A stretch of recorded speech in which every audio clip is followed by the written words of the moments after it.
Welcome back to the channel. When we decided to visit Ushuaia, Argentina, we thought we knew exactly what we were getting into.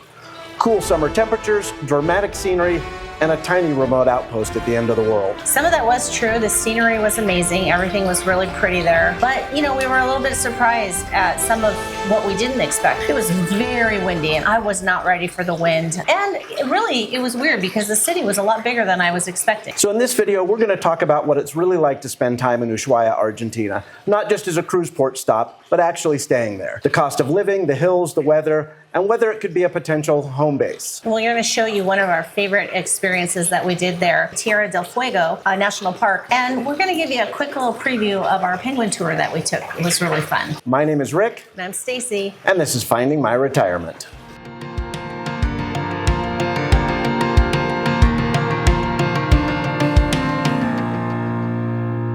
So there are a lot of things about Ushuaia that weren't really what we expected.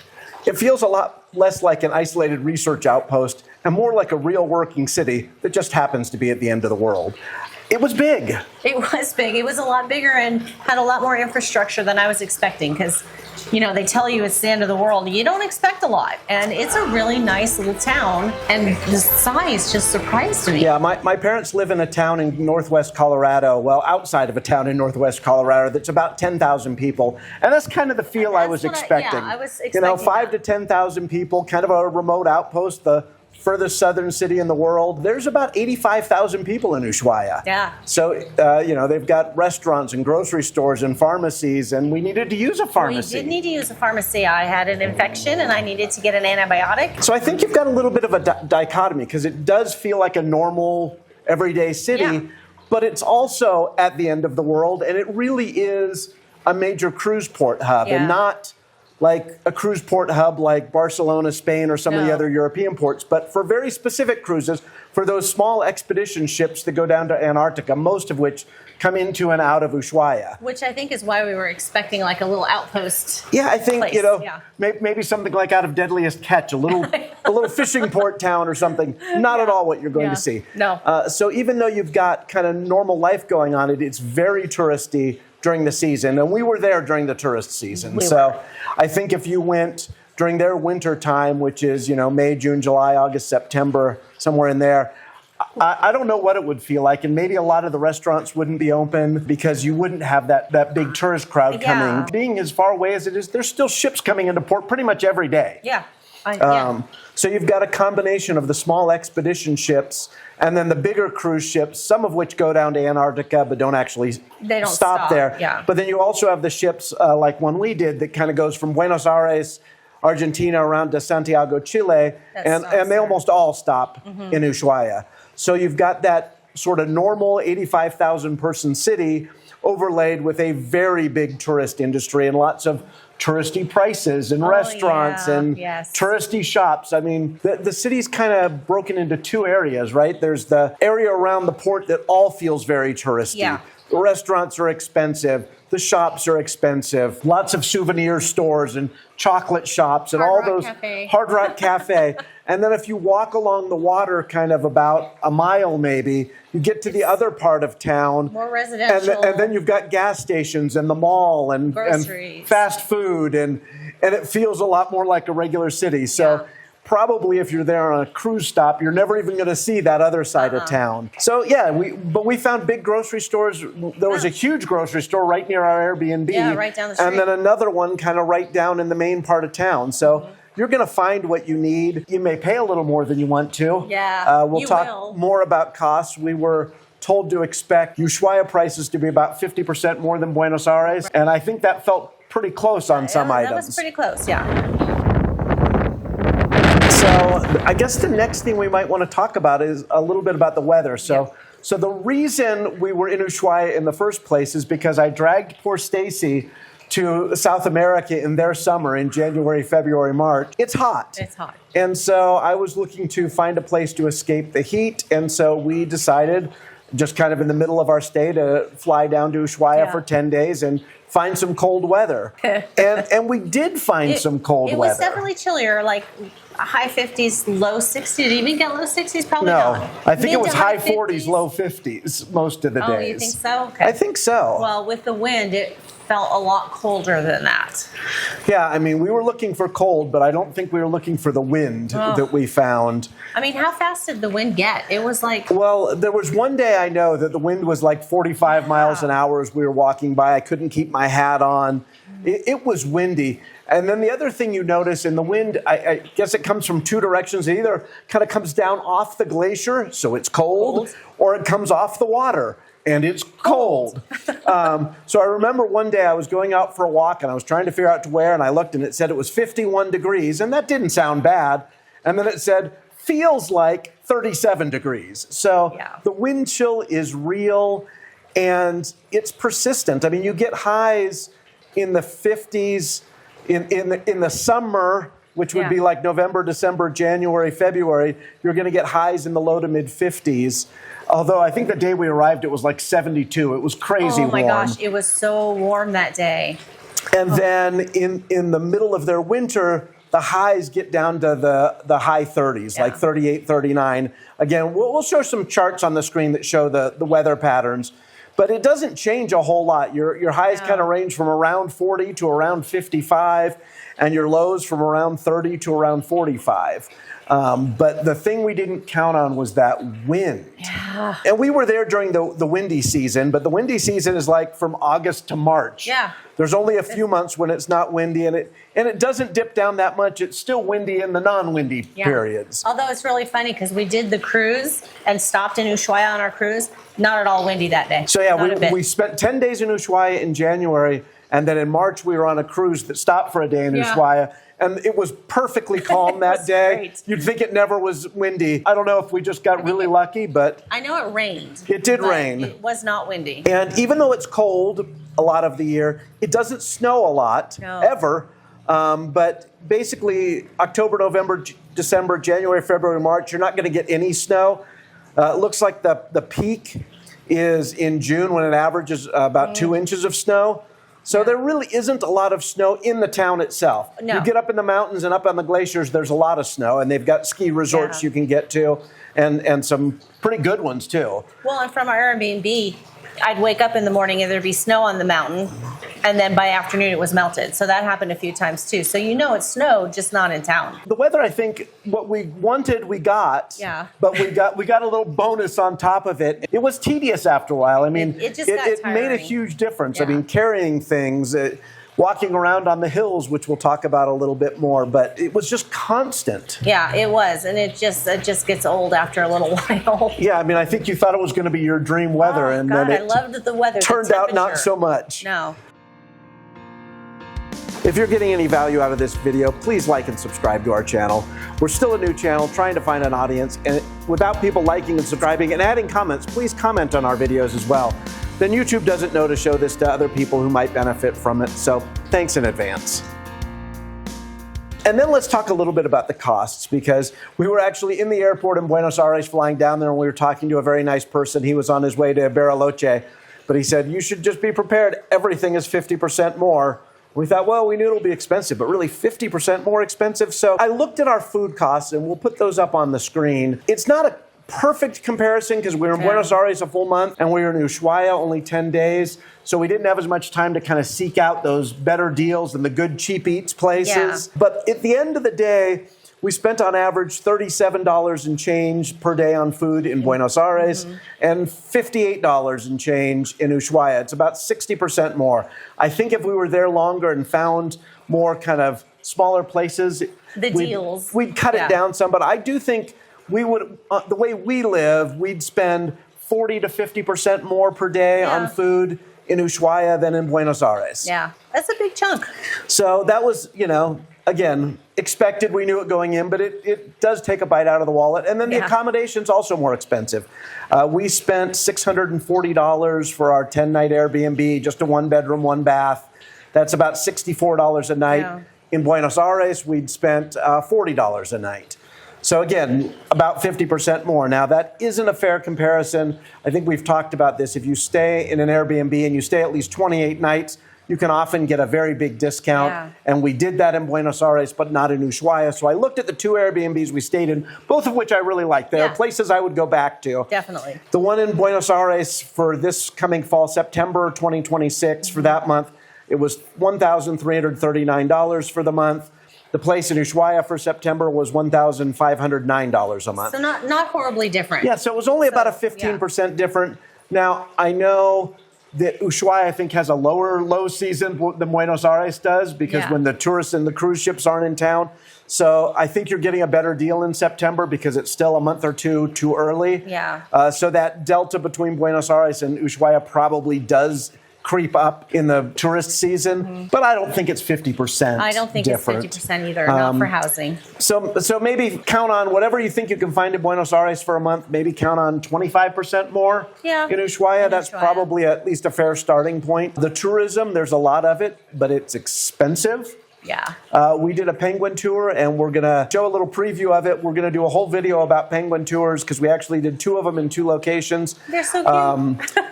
But the tour we did in Ushuaia was $550 for the 2 of us. Yeah. It was a very expensive tour. We'll talk all about the logistics and the pricing because there are ways to do it cheaper. There's also tours into Tierra del Fuego National Park, which we didn't do. And there's a lot of tours. There's whitewater rafting tours and climb on a glacier tours.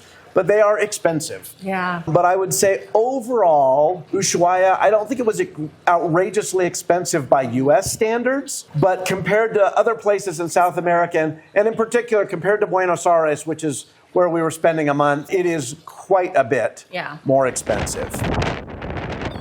So let's talk about walkability and public transportation. They did have a bus system, I think. We never took it. I don't know where it goes. Well, we took the one bus to Tierra del Fuego. Yeah, we took that bus. But overall, we walked. Yeah, we walked which everywhere. is what we want to do.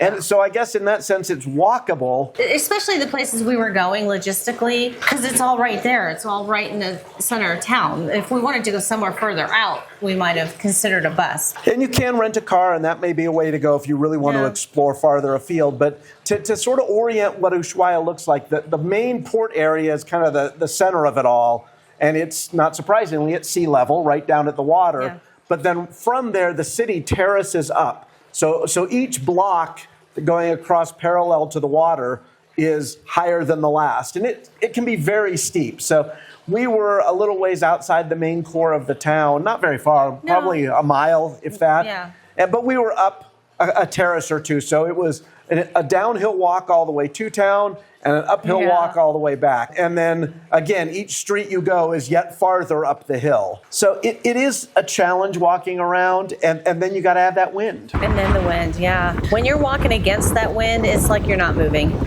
Yeah, I mean, a 40-mile-an-hour wind uphill straight in your face is a lot to walk into. Yeah, it's brutal. So I'm sure we'll show some B-roll over the top of this showing some of that wind. But I think it is walkable because, again, it's relatively compact, but it's not easy walking. No, it's not a stroll in the park. So then I guess, other than the daily life, I mean, we did, go to the grocery store and we ate at restaurants and we found because it's so touristy, lots of restaurants, lots of international restaurants, lots of good food. Lots of expensive good food. Yeah. What's the name of the place? El Mercado that had the pumpkin ravioli. That was phenomenal. That was so good. So there is good food to be had. We did find a little convenience store that had some of the best hot dogs we've ever had. And those were, I think we spent about $11 for the 2 of us for a hot dog. We thought that was the greatest deal in the world. Now, we could do the same thing for about $7 in Buenos Aires. Yeah. But for there, that was a great deal. And we found a little empanada shop. The empanadas were just okay, but they were also less expensive. But the groceries and the restaurants, lots of variety, even in the grocery store, but expensive. But then, that's probably not why you're there. You're probably there to experience Patagonia, and there is so much to do, and a lot of it is very close. Very close. So the day we're going to talk about in this video, because we're going to save the penguins for the next video, is our day in Tierra del Fuego National Park. And what you will see is there are a million tours up into the park. But the reality is you don't need to take one. No. We took a city bus, or I think it's technically a private bus, but it functions kind of as a city bus. Yeah. You just walk down to the bus terminal and pay $30, I think, for the 2 of us 30, or something like that. And they take you up into the park. So a lot of people choose to do Tierra del Fuego through a cruise ship excursion or an organized tour through Viator.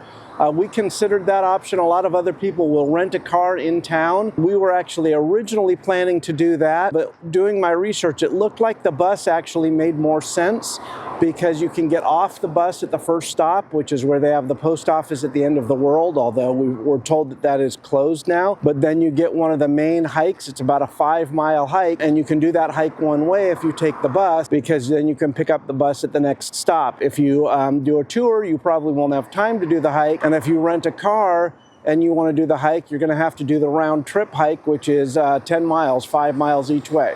So we are hoping this is both the most economical way to do it and the way that makes the most sense for us if we want to do the hike. But we will report back as the day goes on. So we made it to buy our tickets, about a 15-20 minute ride and then a 5-minute line, pretty easy.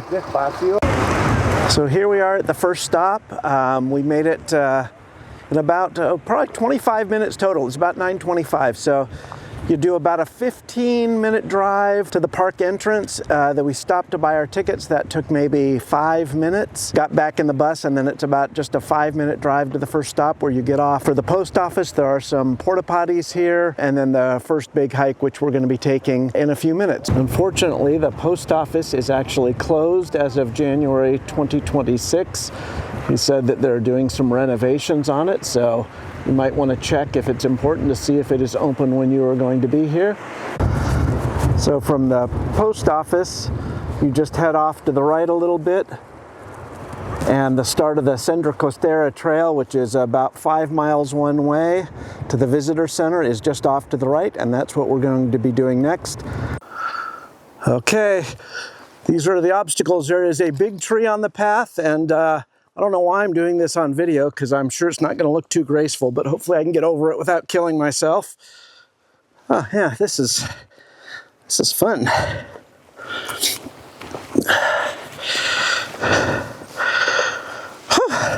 And that's kind of what we're dealing with on this trail. Lots of fun, lots of beauty, but not real smooth. So just under 4 miles in, you're going to turn inland from the water, and you are going to go up a lot more than you've done the rest of the hike. It's been 0.2 of a mile, and it's been consistently uphill, some steep, some less steep, but all uphill for sure. We thought we might never find it, but I think we have just about made it to the visitor center. We see civilization. We're very excited. Okay, it is almost exactly 1:30, and we've made it to the visitor center. We started almost exactly 9:30, so it took us, 4 hours. That was not at a brisk pace. We stopped several times to film and take pictures and get a snack. But 3 hours would have been pushing it for us. If you're in younger and in better shape, that would work. But for us, that really was every bit of a 4-hour walk. And we are here at the official visitor center, hoping for some snacks and to eat our peanut butter and jelly sandwiches that we've carried along all this way. Okay, we're leaving the visitor center. It's about 3:30. We had some lunch, we did some shopping, we sent some postcards from the end of the world. Those were expensive, by the way. It was about $10 a postcard when you figured out the cost of the postcard and the cost of the postage. So hopefully they get there safe and sound at some point. And now we're going to try to walk our way to the end of Route 3 at the end of the world, and we'll see if we can find it and if we have time to get there and still catch the 5 o'clock shuttle bus back to town. So the sign on the left is for a trail around the island, which I think will get you there, but I also think it's longer. So we're going to keep going up the road and see if this gets us where we want to be. So we found the trailhead. It's right past marker 3077 on Route 3. And we think this is going to take us down to the parking lot, and then if we go up the road a little ways, we will see the mile marker at the end of the road. So just a short way into the trail, there was a fork. We took the grassy fork to the right, which we believe is going to lead us to the sign for the end of Route 3, and then we can walk from there to the parking lot, but we're still not sure. Okay, we've come upon an important sign telling us what we need to do, and I'm not sure which way we need to go. I think we go to the left, although that's not what the sign says. Interesting. Okay, well, we never found the sign for the end of the road, and we found the parking lot, but what we also found is some of the wild horses the area is famous for. Okay, So apparently the sign's easier to find than you might think. It is right in the parking lot. The end of the Pan American Highway. The bus also stops at like 3 or 4 locations in the park, so you can get off at one stop. Where you want to get off. Hike around, do what you want to do, and then pick the bus up again somewhere else. And it goes in the morning, it goes up there about once per hour, and then it comes down in the afternoon and evening about every 2 hours. So I guess then the next question is, could you or could we actually live here full-time or for a month, or as we're trying to do for 3 months at a time? You know, I think there are people that absolutely could. I mean, if you are an outdoors person, you want to absolutely escape the heat and don't mind the wind. If you're an adventure lover, if you're a hiker, you'll be in heaven. Nature-oriented people, I think there's lots of people that could go down there. I'm not sure it's a year after year after year place. And again, you've got to have the budget for it because it is going to cost more than a lot of your other options.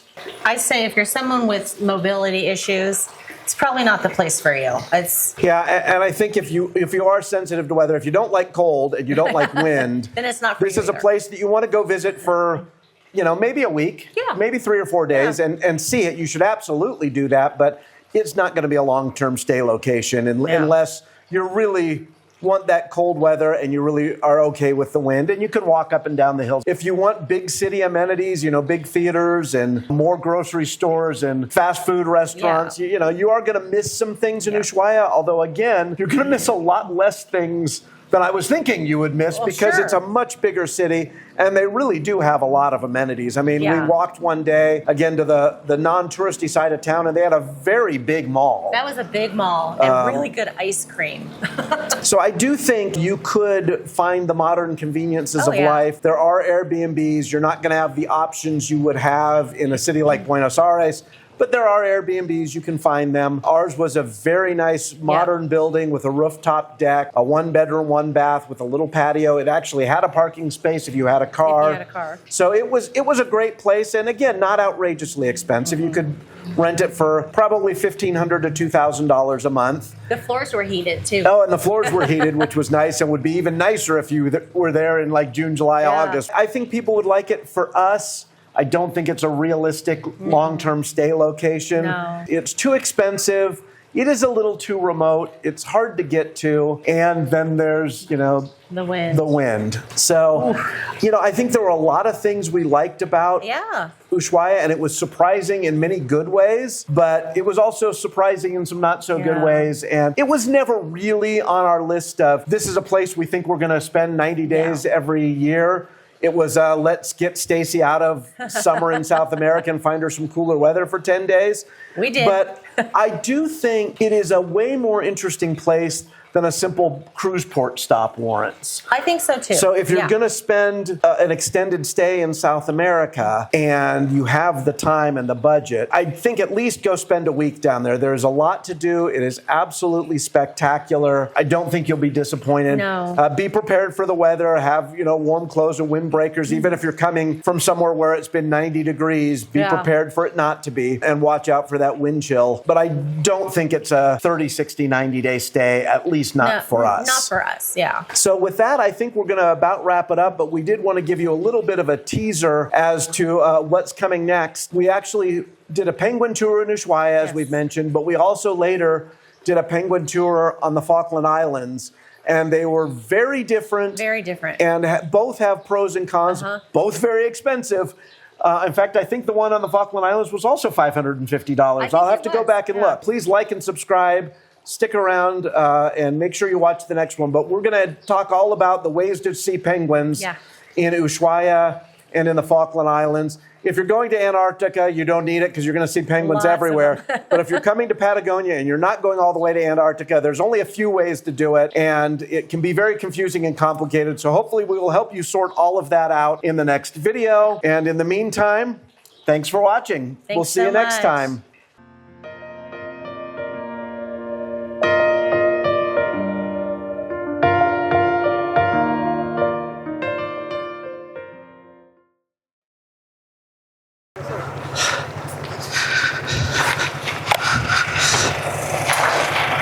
If you're getting any value out of this video, please like and subscribe to our channel. We're still a very new channel trying to find an audience, and YouTube doesn't know to show this to people.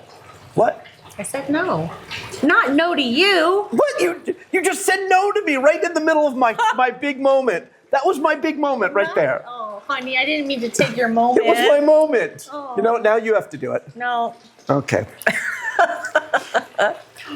Apparently we have blooper reels again this time. But not very many. Not We very did pretty good. Well, we'll see how much we have to re-record. That's true. Okay. Hold on, my eyes really watering. This is strong. Okay.